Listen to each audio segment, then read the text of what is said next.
आज जो मैं आपको सुना रहा हूं कहानी, शायद सुनने के बाद आपकी आंखों में आ जाएगा पानी। ये कहानी लगन, समर्पण, निष्ठा और साथ की है।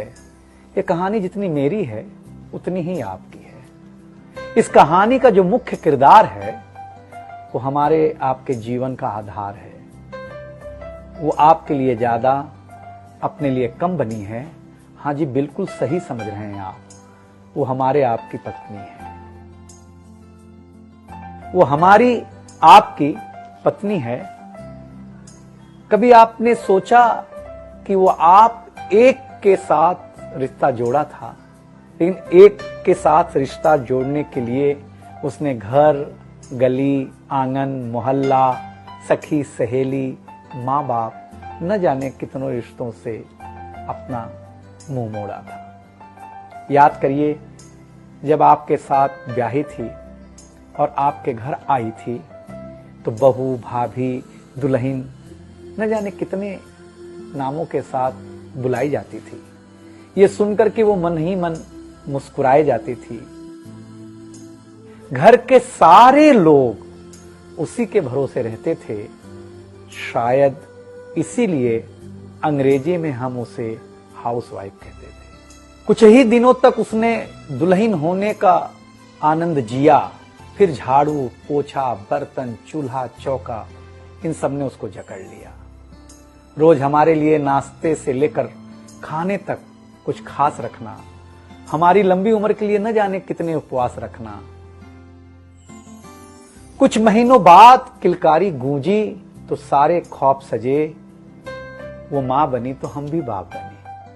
जैसे जैसे वो उम्र की सीढ़ियां चढ़ती गई, जैसे जैसे वो उम्र की सीढ़ियां चढ़ती गई, जवाबदारियां कुछ न कुछ रोज बढ़ती गईं। एक तरफ बच्चे पे नजर, दूसरी ओर मैं ऑफिस के लिए लेट न हो जाऊं इस बात का डर। सब कुछ बराबर हो, कुछ रह न जाए, और इस बात पर भी ध्यान कि गैस पर रखा हुआ दूध कहीं बह न जाए।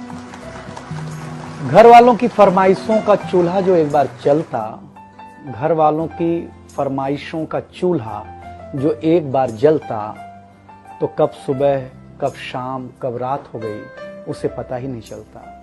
इन व्यस्तताओं के बीच समय का चक्र कुछ इतना तेजी से चला, मुन्ना कब मनोज हो गया, मुन्नी कब सुमन, पता ही नहीं चला। अब तक जो था प्यार, अब उसने अपना नाम बदल करके रख लिया था तकरार। बेटी को लेकर के कहना कि कुछ ज्यादा ही मन बढ़ा रखा है, तुम्हारे प्यार ने इसको सर पे चढ़ा रखा है। अब तो वो मुझे भी देने लगी थी ताना, अब तो वो मुझे भी देने लगी थी ताना, ऑफिस में ही रहा करो ना, 2-4 घंटे के लिए घर के आना। शादी के इतने दिनों बाद भी आज भी हमें सुनना पड़ता है कि न जाने कौन सा पाप किया था जो आपके साथ ब्याह किया था। और ये तो रोज की थी कहानी। इतना जोर से कहना कि घर के सारे सदस्य सुन लें कि एक दिन बीमार होती हूं ना, तो एक दिन बीमार होने पर किसी को कोई देता नहीं है 1 गिलास पानी, लेकिन जैसे ही उसे आपके तबीयत खराब होने का होता आभास, आकर के बैठ जाती थी आपके पास। याद तो होगा ना, वो मीठी बातों के साथ माथे पर विक्स लगाना और साथ में कान में यह भी कहना कि कल सुबह अगर अच्छा ना लगे तो फिर ऑफिस मत जाना। लेकिन एक दिन समय ऐसे मोड़ पर ले आता है जहां बदल जाता है जिंदगी का ताना बाना। थाली में रोटी रखते हुए उसका ये कहना कि बेटी जवान हो गई है, क्या अब लड़का भी मुझे ही ढूंढने होगा जाना। शादी तय हो जाने के बाद 1-1 रुपया जोड़ना, पैसे कम पड़ने पर खुद का कंगन तोड़ना, सब कुछ हो जाएगा मुझे ढाढ़स बढ़ाना, सब कुछ हो जाएगा मुझे ढाढ़स बढ़ाना। विवाह का गीत खुद रोते हुए गाना। याद तो होगा ना आप लोगों को ये गुजरा हुआ जमाना। कुछ समय बाद जब हम जवाबदारियों से मुक्त हो जाते हैं तो कुछ ज्यादा ही धर्मयुक्त हो जाते हैं। उम्र के अंतिम पड़ाव पर हम बीमारियों के बीच जीने लगे हैं।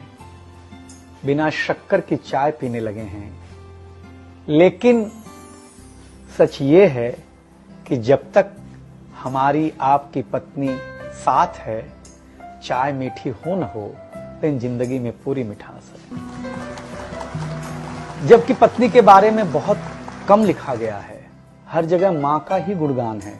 मैं मानता हूं कि मां महान है, लेकिन आपके जीवन में आपकी पत्नी का भी महत्वपूर्ण योगदान है।